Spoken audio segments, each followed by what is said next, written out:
Prosecuting for allowing us to use this space. As Linda said, my name is Theresa Tetreau, and I'll be moderating the forum tonight with candidate for the Fork City Council and the Charter Review Commission. Our timers for this evening are Bonnie, Margie, and Linda, and they'll signal the speakers to help them stay within their time limits. So a little bit about the League of Women Voters. The organization is nonpartisan, and the purpose is to promote the informed and active participation of citizens in government. Our goal for tonight's forum is to provide Clallam County citizens with the information to help them be informed and knowledgeable voters. You can find more information about the League on the membership table near the front door, or by going to our website, which you can see on the banner here to the front. I'd like to ask you at this time to join me in turning off your cell phones and any other devices that you might have that could make noise. And then note that the restrooms are in the foyer and to the left, and then in the event of an emergency, there are exits to the east, to the north, and then to the south. We're video recording this forum tonight, and with luck, we'll have a link to it posted on the League's website within the next few days. So, our first panel this evening will consist of candidates for Fork City Council Position 5. We had planned to run the panel in our customary manner, starting with 3-minute opening statements by the candidates in the order they filed for office, followed by questions from the audience, and then wrapping up with 1-minute closing statement in reverse filing order. The second panel will be a little different.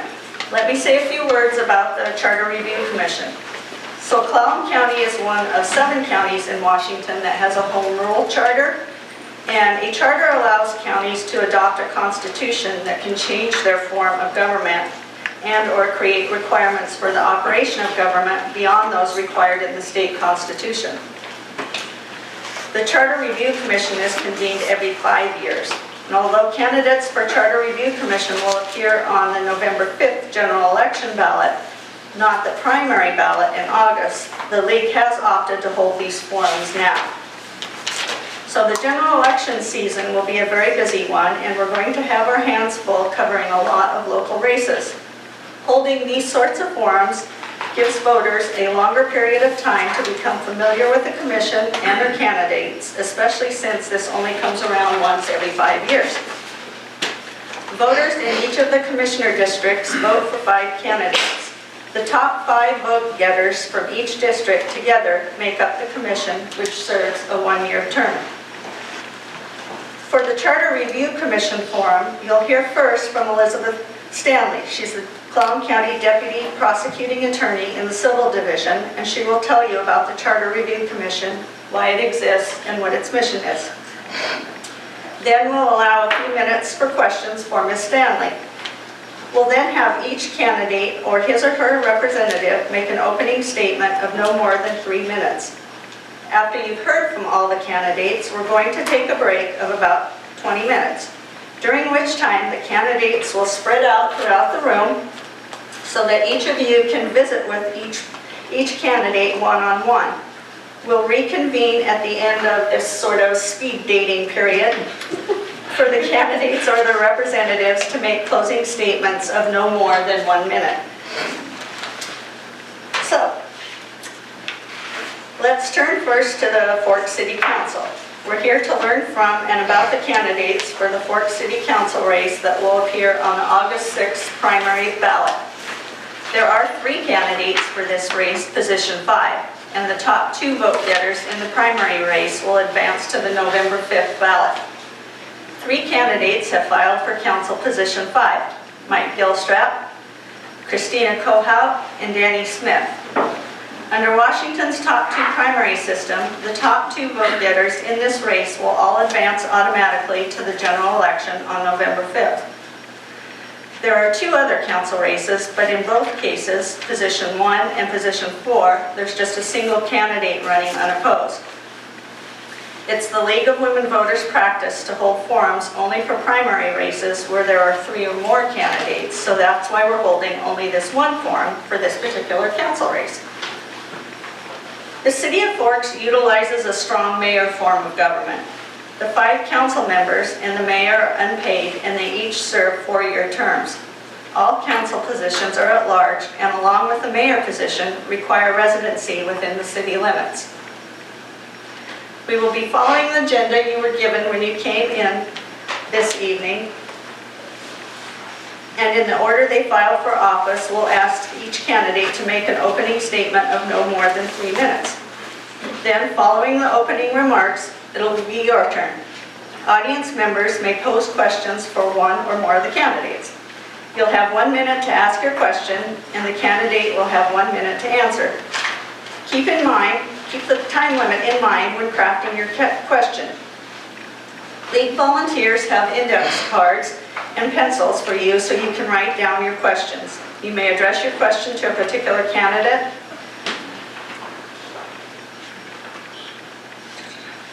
Since we only have one candidate, I'm going to skip ahead here a little bit.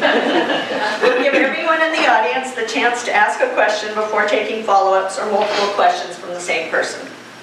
And then we'll close this forum by giving each candidate up to 1 minute for closing remarks, and this will happen in the reverse order in which they file. So, we've asked the candidates to introduce themselves by covering the information in their 3-minute or less opening statements. That is, we'll ask them to tell you what you and the voters should know about them as a candidate for City Council, and then tell us what the major challenges facing the City of Forks and how you intend to address them. So, in the order that they filed for office, that just so happens that Mike filed first, so he was scheduled to start first, so it's your turn, Mike. My turn. Well, thanks everybody for coming. Thank you for having me. Wow, 3 minutes remaining. Anyways, my name's Mike Gilstrap. I'm a lifetime Forks resident, and I remember City Council because I believe from the people, for the people. It's really important to me. And people need to get involved with the city government to help steer the city and help people get involved with the government of the city. That's really important to me. And on top of that, I think that selfless service. I spent 16 years in the military. Served in the Marine Corps, the United States Army, the Washington State National Guard. I've done them all. And I really believe that helps a person grasp, big concepts of Forks in general, of life in Forks. I always loved coming home. I've always loved going away and coming home, so it's always been nice. And on top of that, I think things in Forks that need to be taken care of is a big one for me is community policing. I spend a lot of time, I'm a dog truck driver, and I leave home at 1:30 in the morning, 2 o'clock, I drive to town. So people walk around town with black clothes, backpack, weed eater stuck in their bag. That's not right at 2 o'clock in the morning. And the one thing I never see is a police officer anywhere. I mean, nowhere. You drive around, you don't see them. And to me, that's not the way it should be. People feel comfortable when there's a police officer driving around. You see them drive through your neighborhood. It makes you feel good, You see there's somebody taking care of what's going on. And generating revenue, Forks needs revenue brought in. We have derelict buildings sitting around here doing nothing, and that's a big deal to me. We have a $1 million building sitting outside of town in the Forks Industrial Park that's doing nothing. Interfort used to be there. Why not try to get business in here, somebody in there to take over that and utilize that business as something to generate, revenue for Forks, bring jobs back. We lost 300 plus jobs when that mill shut down. Allen's mill shut down. That's a big deal to me because I don't want to see town die. And another thing I think about is the community here is really big into ATVs, UTVs, and we've actually passed ordinances here in town, the city council did, and we're going to be driving on the streets. And that brings people in. My idea is, we've talked about this with Councilman Hill cars, to bring ORV Park, get the state involved, get a group, club started, and bring people in. That brings campers, that brings people using motels, brings people using the restaurants. That's a big deal.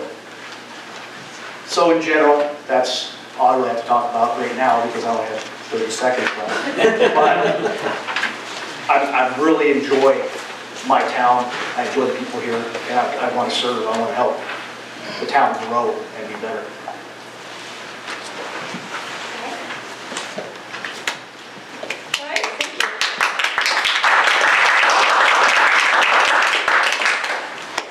All right, so So now it's your turn, audience, and we will take as many questions as possible from you. And Mike will have the opportunity to respond, and you'll have 1 minute per question. And I expect we'll probably have, well, we had planned actually for 20 minutes, assuming that there would be more people here tonight, so it may be a little less than that, but we'll try to get to as many questions as we possibly can. So if somebody wants to start off with the first question, if you could please stand and tell us your name and ask your question.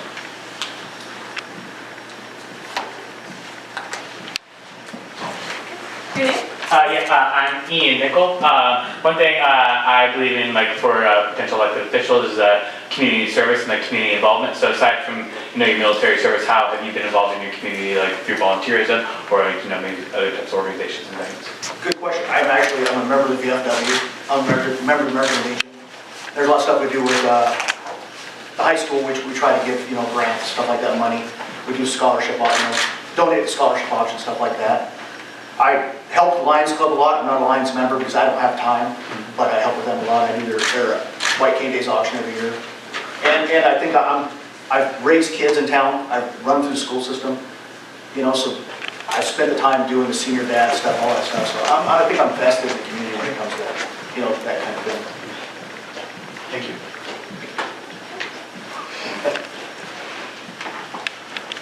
Mr. Brogger? Bill Brogger. It's going to be an obvious question for you, I think, but I'll make it easy. Some estimate that a third of the Forks economy depends on the logging industry, and the city of Forks puts some time into staff, dedication to promote that and to keep it going, especially on State Department of Natural Resources land. Do you promote that effort by the city to keep the logging viable on state lands? Yes, that's very important. It's kind of one thing that's under my skin, is because we have the McCleary decision, all the stuff about money for schools, and the schools constantly money, even our school. You drive out of town 10 miles, take a left-hand turn up the whole main line, there's a sign right there, 127,000 acres of school trust lands. That's school trust lands. That should be logged, maintained, and that money should be going to pay for the school systems in the whole state, not just here, the whole state. So, how come that's not being done? To me, that's a big deal. And the city of Forks really, because if you look at our sign out here, our city sign, there's a log truck on it. So that's important, it is important to the city of Forks. And I agree with you. We need to get on that, get the state out of the rears and start getting that timber harvested, needs to be harvested and managed properly. Your name? So I'm voting up at OZ, so I don't get to vote for you. But the city's pretty important to me because you're a united voice for the West End. And the piece I want to bring up is historically, the city of Forks has done a good job in that united question. I'll bring an example, the US Highway 101 at Water River Bridge and that issue. The city really helps the rest of us in that voice. Do you see that as a role for the city council to continue getting involved and not helping to unite and get support, not just the incorporated area, but also the unincorporated areas of the West End? I really agree with that because Forks, Beaver, Sappho, Bear Creek, Clallam Bay, CQ, Ozette, Mia Bay, it's all an area, and we need to be seen as more than just the playground for the rest of the county. That's how I look at it, because we're actually a viable town. Ozette's a beautiful place too. People flock out there during the summertime, or even during the wintertime. They're crazy, but I spend a lot of time out there, hauling logs out of that area. So yeah, I really agree with that. I really do believe that Forks needs to help communicate and promote these other businesses and other communities too. I really do.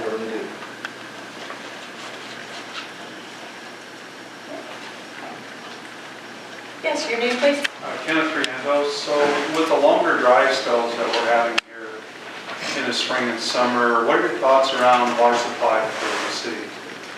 Water supply, I believe we're being asked to do voluntary restrictions. I believe the mayor's already asked the city to do that, which is a good thing, But everybody's got to do their part. It's going to get drier. I've been out there where you hear the pitch popping on the trees.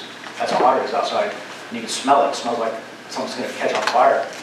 But just being a good citizen of the town and monitoring your water intake and outtake, you have to do that. Because our water tank's only so big up there on the hill. So if it goes dry, I guess we'll be buying a lot of water from Turkey Mart.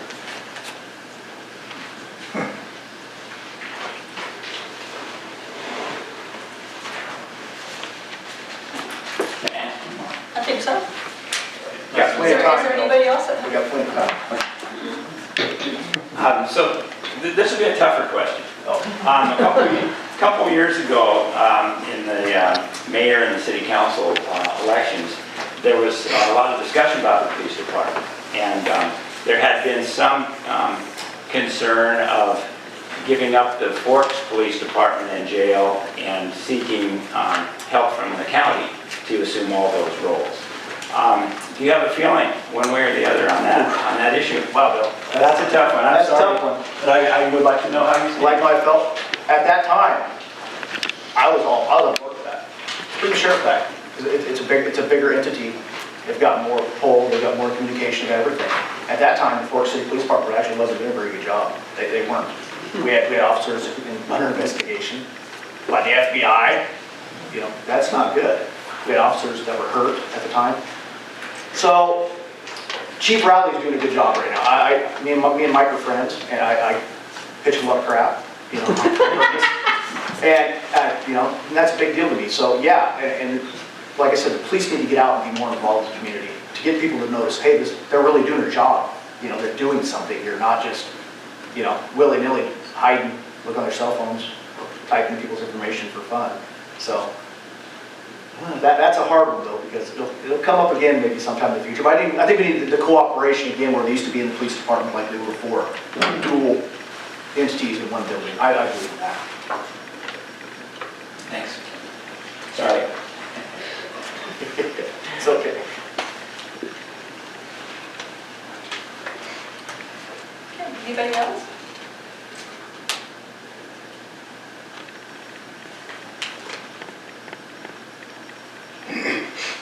Okay, well, Mike, you're a good sport for being on the hot seat. You have an opportunity to close things up with a 1-minute closing statement, so if you'd like to do that. I already kind of hit on it before though, but I'm really involved in my community as in, I love Forks.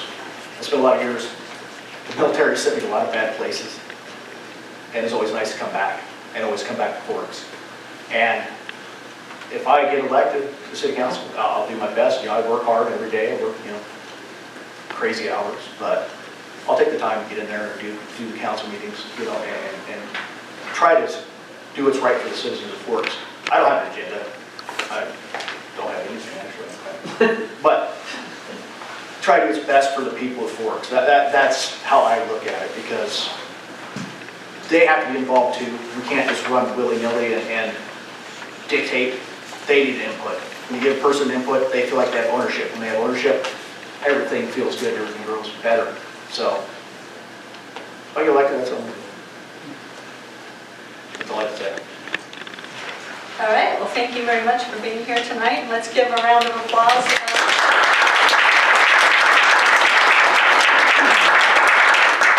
On behalf of the League of Women Voters of Clallam County, thank you for running for office and for participating in this forum.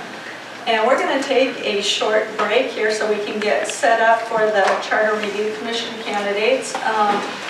We had planned on a 5-minute break, but let's reconvene here at, let's say, 6:35. Copy of the presentation earlier today, I think posted on your website. Yes. So I'll just start with introducing myself. I'm Elizabeth Stanley. I'm one of 3 attorneys in the Civil Division of the Clallam County Prosecutor's Office. And part of what that means is we advise and represent all of the various county departments and agencies, including the Charter Review Commission. So we will be acting as the Charter Review Commission's attorneys. They can send questions to our office and we will answer them, which is my understanding. I've never been part of the process in the past, though I understand many of you here have. That has really been utilized quite heavily in the past. The county is a municipal corporation, and the corporation can acts by and through action, statements, and decisions that are made by elected and appointed department heads of the various agencies and the departments of the county and the county commissioners. We review and approve as to form contracts officers want to sign, and we review legislation the county commissioners want to enact, which are called ordinances.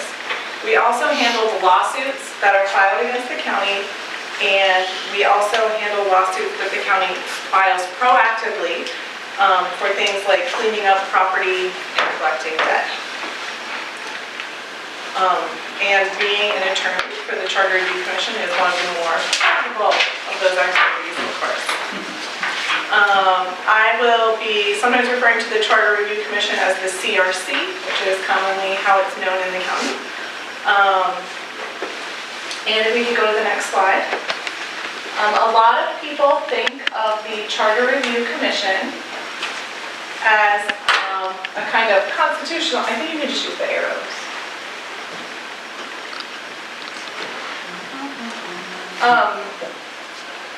So the next slide is a picture of the original Constitutional Convention in Philadelphia, which is how a lot of people think of the Charter Review Commission. There are similarities in which it's a bunch of citizens coming together to kind of hope to improve government. However, there are also many differences that are sometimes lost. The original Constitutional Convention, the Founding Fathers were starting from scratch to create a whole new form of government. And the Charter Review Commission is constrained by existing state and federal law. If we can go to the next slide. Our Home Rule Charter was first approved by the voters in 1976, and it's an opportunity for a group of 15 citizens to propose amendments to our Home Rule Charter, and also to make recommendations to the Board of County Commissioners as to other ways to improve our county government. Of course, all proposed amendments would have to be approved by the voters, but we'll talk about that in more detail later on. The Home Rule Charter generally is authorized by provisions found in the Washington State Constitution. Specifically, and I know this is showing up very small here, it's in the state constitution. It's Article 11, Section 4, and that allows for home rule charters to be created by counties. It was passed by the Washington State Legislature in 1948. So prior to that, home rule counties didn't exist, and following that change to the law in 1948, counties had the option to become charter counties. When this county became a home rule charter county, it created organic rules, which is how they're known. It's just another way of saying those rules are now embedded in what amounts to a constitution for this county, and only amendments to the home rule charter can change those organic rules. So our neighboring county, Jefferson County, does not have a home rule charter. They still function in a form of government that was created by the state legislature. And so there are some differences between our county and Jefferson County, and also some differences between our county and other home rule charter counties. Under our charter, the Director of Community Development is elected, and is in fact the only elected DCD director in the state. And the Clerk to Superior Court is appointed, which is also a big difference from a lot of counties in the state where the clerk is elected. Another example of how our charter makes our county different from other counties is that our county commissioners are both nominated by their district and then must win election only in their district. They do not run county-wide as county commissioners do in other counties. However, even in a home rule charter county, the rules applicable to certain offices can't be changed. And this is what I mentioned earlier. The Charter Review Commission is constrained by state and federal law. The offices that the Charter Review Commission does not have power to make changes to include Superior and District Court judges, the prosecuting attorney, and where applicable, the school superintendent. Okay, you can come to that slide. So with that background in mind, we should next examine what our home rule charter states about the CRC. To start with, there must be elections to fill the 15-position CRC in November 19th, in November 2019, and every 5 years thereafter. This has been something that the Charter Review Commission has changed time to time, which is how often they convene. Sometimes it's been an 8-year window, sometimes it's been a 5-year window. Right now it's a 5-year window. If they want to change it and not convene again for a while, they would have that option to make another amendment to the amount of time it takes to convene the commission. It's set up so there are 5 members from each of the commissioner districts. The district map is the graphic here. You can see the district that we're currently in is geographically much larger than the other districts. However, the districts all do have similar number of voters, which is required. There are no filing fees to run for the CRC. And at the general election, the top 5 vote getters in each district win for their district, and the top overall vote getter will serve as the chair of the CRC.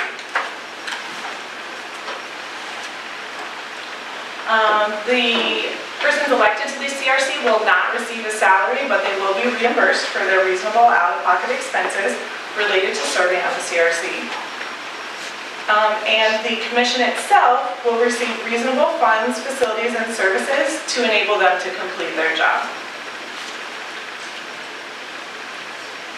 The person who becomes the chair of the CRC has 30 days from the time, from the beginning of January 2020 to first convene the CRC, and then they will meet continuously throughout the year. What that means generally is they meet about every 2 weeks or once a month, depending on where they are in their cycle. And once they're in place and the CRC has convened, they can start on their mission, which is the text at the bottom of the slide here. The commission shall review the charter to determine its adequacy and suitability to the needs of the county and may propose amendments. The commission may also make recommendations to the county commissioners and publish information and/or findings. So that's what the commission will be doing. In addition to the commission recommending changes to the charter, those recommended changes of the charters can also come from 2 other avenues. The commissioners themselves can recommend changes to the charter and put those before the voters. And also the general public can recommend changes to the charters through a petition. The number of signatures on the petition is calculated in a very precise way, which is it has to be at least 20% of the number of voters that voted in the last gubernatorial election. So that means in this case, any charter amendment that is proposed by the people directly would have to have 7,893 signatures to make it onto the ballot.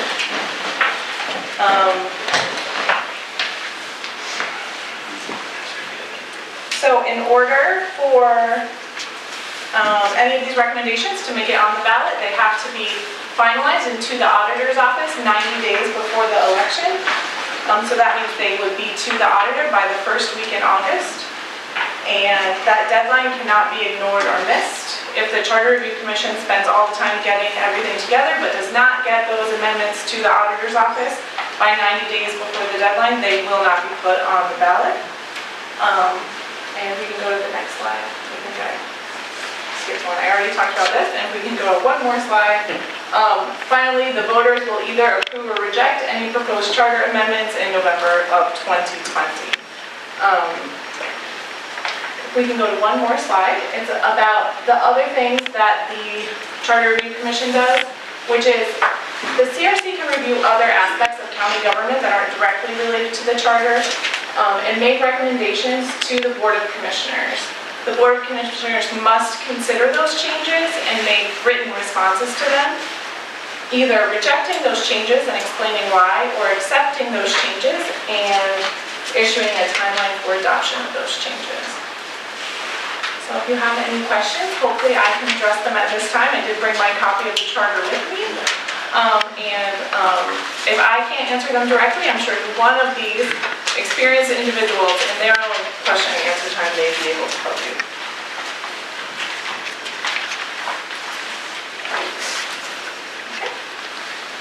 Okay, well, if there's no questions for Ms. Stanley, thank you very much.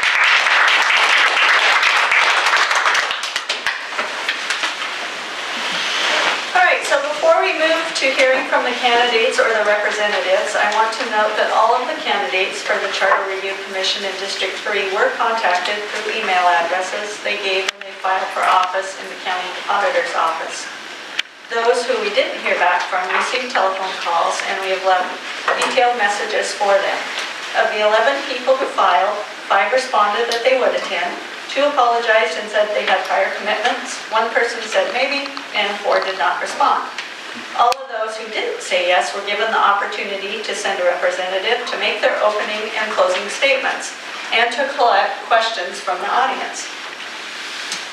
All right, so now on to the opening statements. Again, no more than 3 minutes each, and we've asked the candidates to answer these 2 questions in their opening remarks. What should voters know about you as a candidate for CRC, and tell us why you're running for the Charter Review Commission. So candidates, please watch the timers. They'll let you know when your time is up. And in the order they filed for office, we will begin with Kraig Kyllo representing Lisa Unger. Thank you very much. Appreciate the League of Women Voters for hosting this forum here. And I will, Lisa apologized for not being here, and I'm going to be speaking on behalf of her and reading her statement and taking questions from the audience. And we do appreciate you coming and taking the time this evening to ask questions for all the candidates here. Statement reads as follows. I appreciate the opportunity for running for the Clallam County Charter Review Commission. I've been a citizen of Clallam County for almost 40 years and a registered nurse for 32 years, working primarily in the oncology field. My interest in politics was sparked by bedside conversations with my patients, many of them who were well-versed and passionate in a number of issues. I soon realized that if I wanted to have meaningful conversations with them, I would have to educate myself. And I would also need to have an open mind and hone my listening skills with many of their difficult and other questions in mind. During my nursing career, I also worked as a union member, organizer, and political organizer and member of the executive board. I was known for my enthusiasm and ability to mediate. You can reach an agreement if you listen and understand the motives of the other side.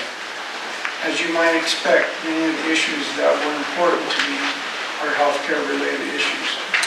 Workers' rights, equality, inclusion, healthcare, a living wage for all workers, and human safety and environmental protection, just to name a few. During my nursing career, I sat on the following committees: patient care, safety, labor management, nursing staff training. I enjoyed the collaboration and the exchange of ideas and the art of compromise. I'm currently in the process of becoming a volunteer of Joyce Fire District. I've also volunteered in the past for the BMO Clinic and the Clallam County Stream Keepers as well. I look forward to the opportunity of being a member of the Charter Review Commission, to be involved and help maintain and continually improve Clallam County as a unique place we call home. Sincerely, Lisa Unger.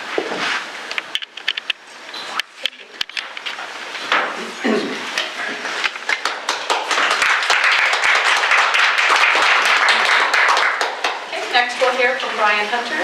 Mr. Hunter, you have 3 minutes. I do. Thank you so much. I'm smiling. Hi, my name's Brian Hunter. I apologize for reading this statement, but since I have over 30 years of public agency work, it's what I have to do, because otherwise I can't even begin to cover it. I was born in Seattle, but I spent my professional career successfully navigating the world of public process and procedures, ordinances, policy development, working for cities, counties, and state. 30 years ago, I was a municipal land use planner ensuring adequacy of public facilities to adopted standards concurrent with development via monitoring. 30 years ago, that was a radical idea. Development mitigating its impacts, not just environmentally, but public facility impact-wise also was a new concept then. Still, great plans require implementation and monitoring, not just being placed on a shelf somewhere. Planning by itself is not doing. There needs to be follow-up, which is essentially what the County Charter Review Commission does. And that is one of the things I am professionally experienced in. 20 years ago, I was the planning manager for a city of 170,000 people. I got to enjoy not just management, policy and ordinance development, public hearings, high-powered, high-pressure meetings, and varying degrees of political nonsense. It was a great education for the interface between the public, decision makers, and civic management, another skill set required by the Charter Review Commission. 10 years ago, keep going, I was the stormwater runoff planner for the state of Hawaii. Roll up here, okay, excuse me. Hawaii was wise enough to put all of their environmental issues in the health department. And as such, it's really great to walk into a room and say, health department, because people listen, as opposed to, hi, I'm from ecology, I'm here to help. It's like, what's ecology, okay? Okay, I got it really quick now. Hawaii's not just one simple paradise.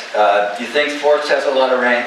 Mount Waialeale has an annual rainfall of 500 inches a year. So most of the stormwater runoff planning there, done on the island of Kauai, was keeping drainages clear, whereas on the Big Island, Waikoloa area, you only get 10 inches of rain. There you're doing natural revegetation. I learned, same thing doesn't work everywhere. I'm going quicker, I promise. Okay.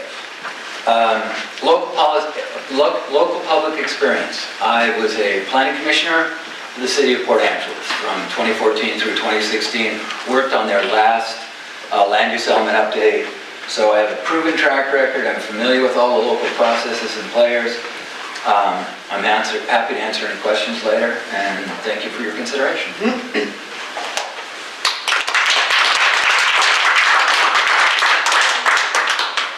All right, next we'll hear from Kenneth Reandeau, and you have 3 minutes. Thank you. So, I'm a native of Port Angeles, a product of their schools. About 40 years ago, my wife and I moved to where she grew up on the West Lyre River Road, and we built a ranch out there. For the last about 10 years, I've been attending the county meetings and following the business of the county. And I followed the last charter review from the gallery because I didn't have any issues at that time, but I have a couple of issues I'd like to explore with the commission this time. And that's why I decided to put my name out there for election and participate that way. And if not elected, I'll participate from the gallery as I did the last time. Thank you.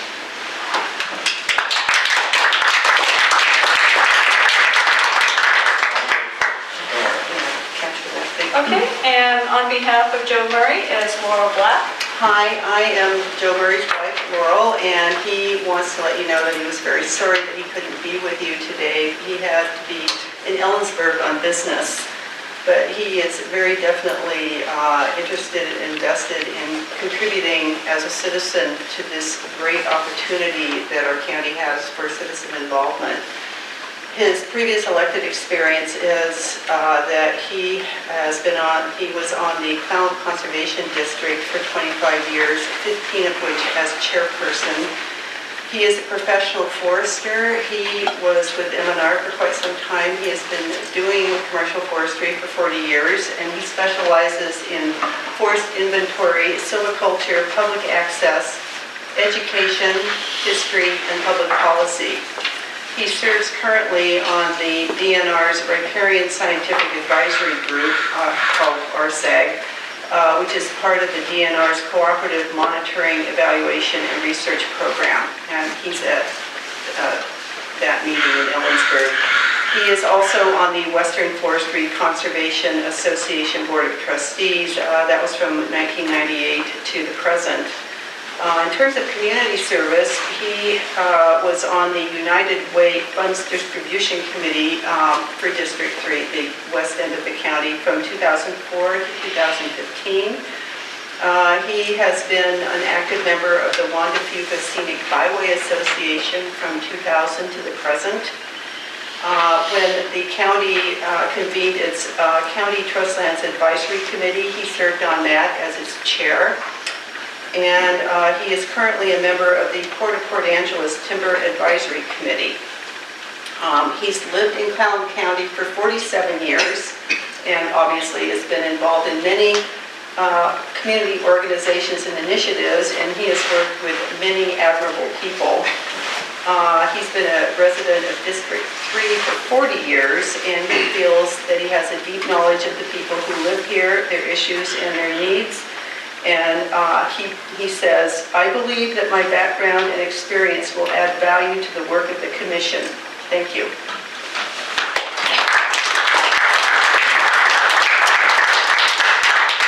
Okay, next up is Rod Fleck, and you have 3 minutes as well. Thank you. Thanks to the league for hosting, and thanks for all of you attending. My name is Rod Fleck. I happen to be a government attorney for some small little jurisdiction west of the Elwha, the only one that's an actual government, as a city, I should say. And so I have been doing that for almost 25 years, doing policy-related work for 30, and father of 3, and truly believe in the power of local government. I've served on the last 3 charter review commissions and have this belief of a practical, open government that should be reflective of what its voters want. I also would say why I'm running is I want to be an advocate like I have the last 3 times for the West End.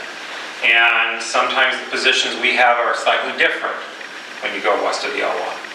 And I think that's helpful in the dialogue that's there amongst the 15.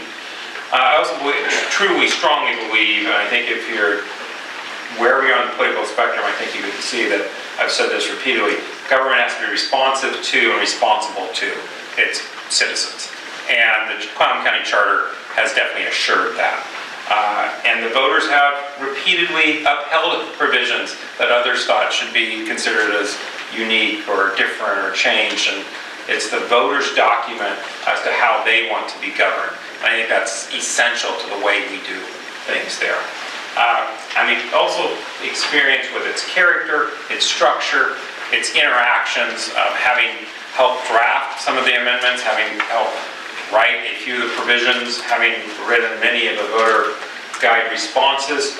I will say there's also a way that you can actually have charter amendments end up on one ballot and then on another, but that's one of the insights within that.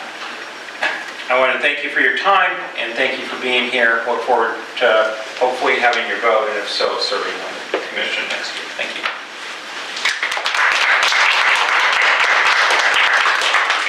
Thank you. And next we'll hear from Nina Sarmiento. You have 3 minutes as well. I'm going to stand up to project my voice. Hi everyone, my name is Nina Sarmiento. I'm really excited to be here. Thank you for coming. Thank you to the League of Women Voters. I believe every citizen has a necessary role in our democracy. Everyone here cares about where they live and they care about who represents them. All of the candidates here have boldly taken a stand to be the change.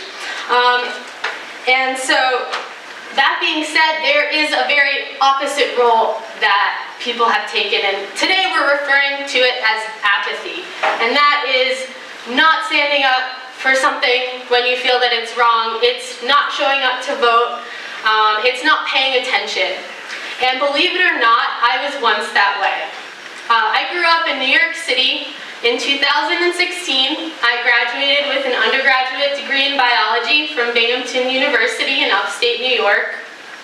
And I emerged from my very safe, sheltered cocoon and immediately saw the value in getting involved in our democratic process.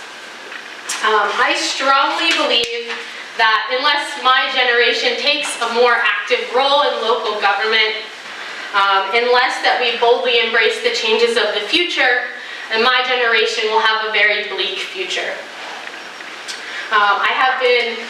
Since I've started paying attention, I've been disappointed with some of the leaders in our community and across the United States. I've been disappointed by some of our leaders' lack of honesty and integrity and compassion.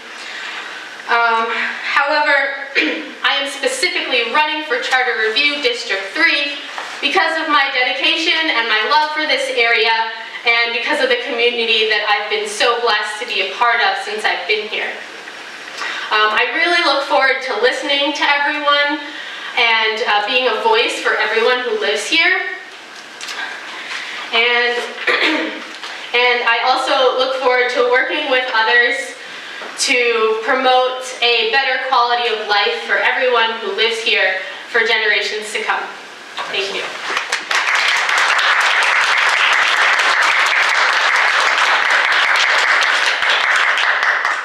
Thank you. So next we'll hear from Fane, who is representing Deborah Cooke. Deb Cooke is a Macon native who is currently serving as a PCO, Precinct Committee Officer of Nia Bay. She works at the tribal fish hatchery and has taken advantage of various training opportunities throughout her life, including a conservation internship in Ottawa, California, the study of fish diseases at a site on the Columbia River, and leadership training in Albuquerque, New Mexico.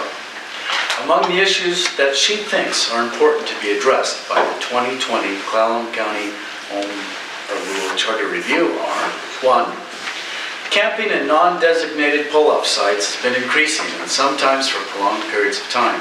We have local campgrounds, motels, and other types of lodging that are available. To prevent further damage to our land, water, and fish, we need an amendment to require adequate signage and adequate enforcement of our ordinances. 2. The isolated communities of our county have considerable concerns related to road closures due to weather conditions. One example is Nia Bay, with only one functioning road in and out of the West End. We need an amendment to address emergency preparedness and adequate water in normal times and emergencies for our communities. This should include the establishment and maintenance of accessible alternative travel routes. 3. There are 4 tribal sovereign nations within Clallam County who have no consistent input into county issues. We need an amendment to establish formal tribal liaisons representing each of these tribal nations. This will help to ensure communication and collaboration on county issues and is long overdue. 4. Smart meters, TWACS, I'll call TWACS, two-way automated communication system, smart meters, and 5G have significant privacy, security, and health concerns. I'm calling on the tribal leaders and all residents of Clallam County to become more informed on these issues. At the county level, we need an amendment to ban smart meters and TWACS smart meters. The tribal communities are in a better position to ban 5G from our land. This needs to be done for the sake of our children, grandchildren, and future generations. I invite the public to share their thoughts and ideas with me at declgoose@gmail.com. Thank you, Deb Cooke. And she has flyers on the table after.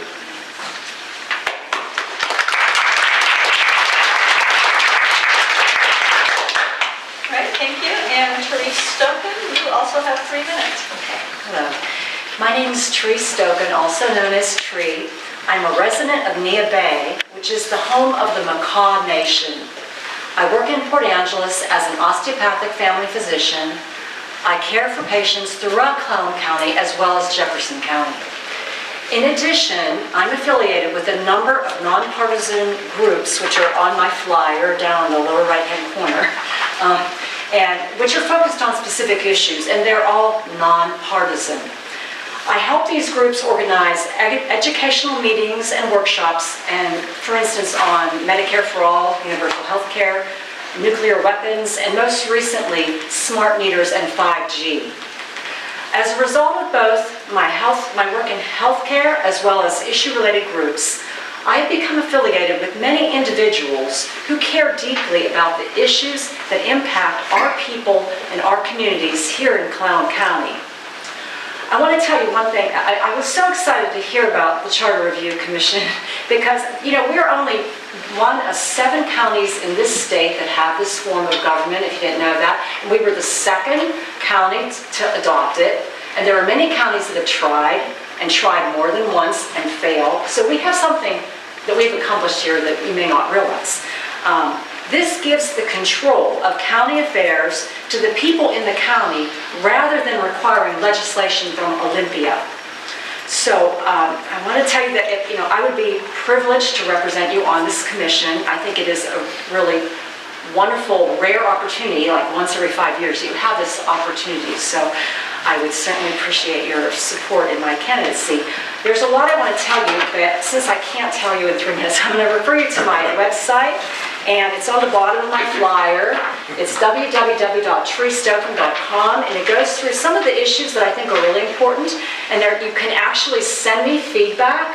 There's a way you can send an email directly from my website. So you can, I welcome your reaction to what you've heard today, and I also welcome your suggestions as to what you think we should be working on this next term.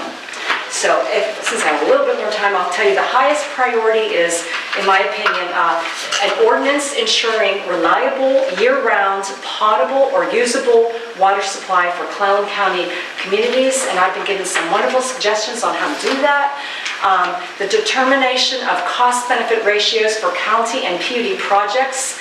I think that smart meters and 5G needs a lot of analysis and discussion, and I have ideas on that. I agree that all 4 tribal nations in this Clallam County should have formal representation. I think it's a shame that they have not.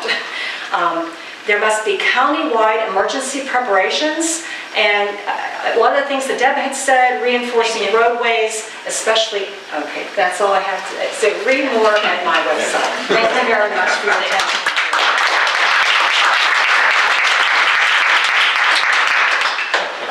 Andrew May, we'll hear from you. 3 minutes. And I'll stand up, not that I have to project, just to show off my horticulture shirt. I'm Andrew May, and I'd like to first of all thank the League of Women Voters, all the folks that came here today, give us a chance to introduce ourselves. I look very forward to talking to folks later on. I moved here 24 years ago, and in fact, the first time out here when I was 17, the family came out for a month-long vacation from Green Bay, Wisconsin, the frozen tundra. Right away, August, no mosquitoes, no humidity. Fell in love with the place. I'm a horticultural family. I own my own business in Port Angeles for the last 24 years. I write the garden column for the PDN. But I have been very involved in the community since I got here because I agree with other feelings here that it's vital that every one of us somehow, if it's just simply the League of Women Voters, if it's Rotary, whatever your skill set can do, help out the community. I've been the past president of the Port Angeles Regional Chamber of Commerce, the past president of the Port Angeles Business Association, and I'm currently in the chairman of the Port Angeles Government Affairs Committee. Along with that, I just recently very happy to be on the board of the Port Angeles Art Council as we try to get that going, because again, I think culture is very important. The reason I'm running, again, this is the very first time, and a lot of people that know me can't believe that I've ever gone for a public office, but I'm a parliamentarian for over 40 years. I think that's very crucial because especially as a council like this, a lot of ideas from the citizens come in, and there's going to be a lot of interesting spirited conversation, right? I've heard this already. I do believe as a parliamentarian I have 2 things that I can offer. That understanding of deliberation, that understanding everybody's voice should be heard, and the ability to guide that sometimes.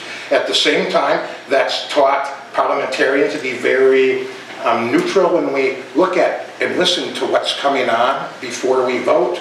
And although I have a feeling on things that I've heard, I would also want to dedicate myself, since this is District 3, and I agree we have different issues out here, and because we're home rule, hearing from the citizens. I, if elected, will spend my time going around and trying to get input, so it's a different avenue that someone from the gallery can come in. Because as a commissioner, I would have direct access to make a motion, and hopefully I could facilitate and get a better idea of what this district wants. So I'm asking you for your vote. I look very forward in a few minutes to be the first of what I hope is many sessions where I'm talking to the public so they tell me what they want to come before the commission. Thank you very much for your time.